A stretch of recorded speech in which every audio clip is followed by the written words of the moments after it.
Howdy, Dennis Bradford here. Let's think some about being, feeling, and doing better.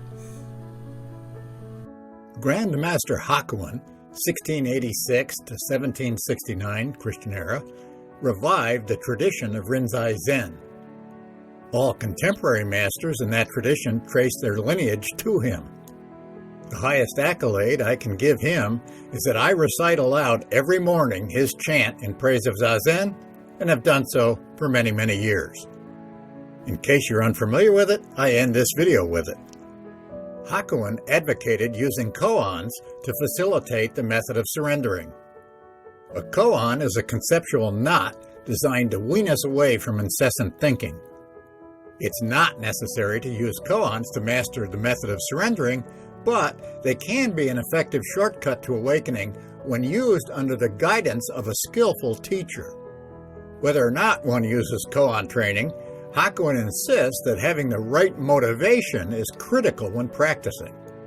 The right motivation requires, quote, neither clinging to nor rejecting the objects of the senses, end quote. All quotations here are from the Zen Master Hakuin, Philip Yampolsky translator. Furthermore, quote, if you do not have the eye to see into your own true nature, end quote, you will not be able to respond to the teaching. Again, although the words they use to refer to our essence differ, all sages teach that our true nature is being. Since it's not easy to break the habit of incessant thinking, dauntless perseverance, whether or not we are formally practicing, is required. Quote, I cannot emphasize enough that the true practice of introspection is an absolute essential that must never be neglected, end quote.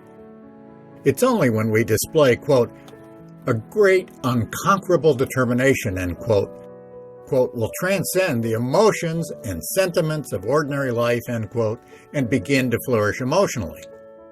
We already have what we may think we lack. Quote, each person is possessed with this treasure jewel that is the Buddha nature, end quote. Again, our essence is being, which Hakuin calls Buddha nature. We already are being. All we need to do is to realize it. Instead of practicing to realize it themselves, many human beings, quote, spend their time wandering about like ignorant horses and oxen, end quote. Surrender or minimize, quote, worldly affairs and pressures of business, end quote, and realize that for true practitioners, quote, there are no worldly cares or worries, end quote. This doesn't mean, of course, that we have to stop trying to earn a living or abandon eating or sleeping.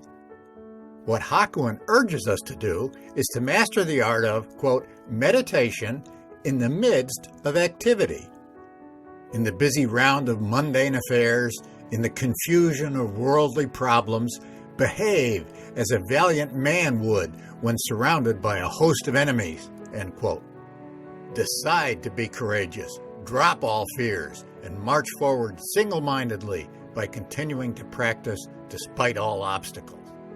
For example, quote, persistent practice at the times one is suffering from illness is essential. Instead of using illness as an excuse to stop practicing, use it as an opportunity. Quote, for effective meditation, nothing is better than practice while one is ill, end quote. Let illness help focus the mind. Stop thinking or worrying about birth and death because, quote, birth and death are but illusions, end quote. Remember, being is timeless. It's only the ego or self that is temporal.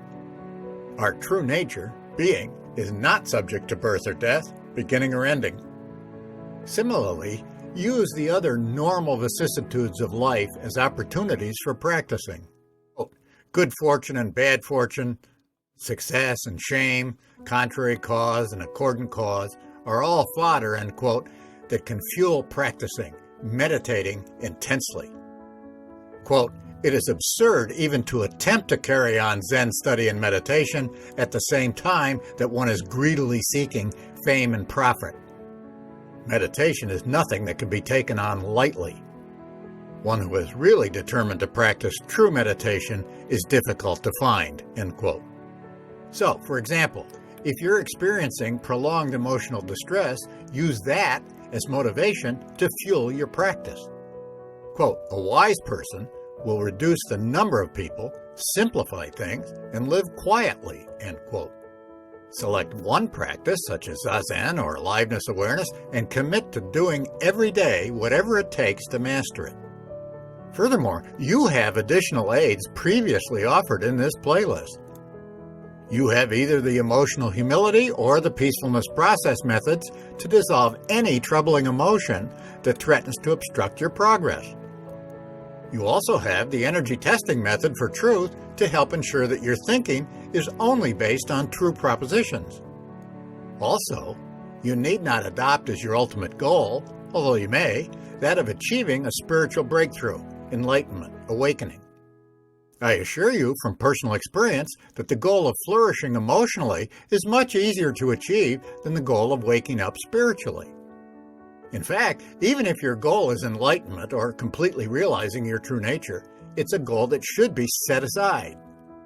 Focus only on practicing properly, and forget about thinking about enlightenment, about gaining anything. If your goal is sagehood, realize that, quote, there is no learned sage who has not seen into his own nature. This is the eternal, unchanging center of the teaching, end quote. Realizing our essence is what meditative practices are all about. How? Quote, constantly he proceeds, asking, what is this thing? What is this thing? Who am I? Who is thinking? Who is walking? Who is meditating? Who is talking? Focusing that way is meditating properly. Again, if you come up with a conceptual answer, it's wrong. The questioning must come from your gut rather than your head. Quote, all day long, everywhere, without interruption, strenuously, bravely, he forces his spirit on, end quote, and keeps questioning non-conceptually. That's the life of a committed practitioner, a monk or a nun. It's the only way to enlightenment for most of us. The more like that you make your life, the better you'll live emotionally. You may, though, have an even higher goal. Quote, what is salvation? Is it not the innate self-nature with which you yourself are endowed, standing bright and clear before your eyes? End quote. We can all realize that if we surrender completely. If you wish accordance with the true, pure, non-ego, you must be prepared to let go your hold when hanging from a sheer precipice, to die and return again to life, end quote. If you practice properly, quote, unceasingly, your mind will die and your will be destroyed.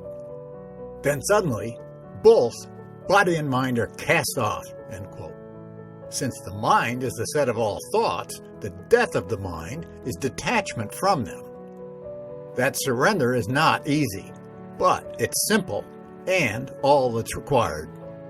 That's awakening to being, the transition from attachment to ego to realizing your true nature.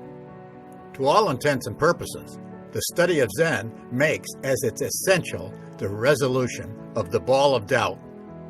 The basic content of the practice is nothing other than the principle of seeing into one's own nature, end quote. For Hakuin, a human life, quote, is less stable even than foam and bubbles, more transient than a drop of dew, end quote. Permit me to conclude by reciting Master Hakuin's chant, Rochester Zen Center translation. From the very beginning, all beings are Buddha. Like water and ice, without water no ice, outside us no Buddhas. How near the truth, yet how far we seek. Like one in water, crying, I thirst. Like a child of rich birth, wandering poor on this earth, we endlessly circle the sixth world. The cause of our sorrow is ego delusion. From dark path to dark path, we wandered in darkness. How can we be free from birth and death? The gateway to freedom is zazen samadhi. Beyond exaltation, beyond all our praises, the pure Mahayana. Upholding the precepts, repentance and giving, the countless good deeds, and the way of right living all come from zazen. Thus, one true samadhi extinguishes evils. It purifies karma, dissolving obstructions. And where are the dark paths to lead us astray? The pure lotus land is not far away. Hearing this truth, heart humble and grateful, to praise and embrace it, to practice its wisdom, brings unending blessings, brings mountains of merit. And when we turn inward and prove our true nature, that true self is no self, our own self is no self, we go beyond ego and past clever words. Then the gate to the oneness of cause and effect is thrown open. Not two and not three, straight ahead runs the way. Our form, now being no form, in going and returning we never leave home. Our thought, now being no thought, our dancing and songs are the voice of the Dharma. How vast is the heaven of boundless samadhi! How bright and transparent the moonlight of wisdom! What is there outside us? What is there we lack? Nirvana is openly shown to our eyes. This earth where we stand is the pure lotus land. And this very body, the body of Buddha. Let's end emotional distress.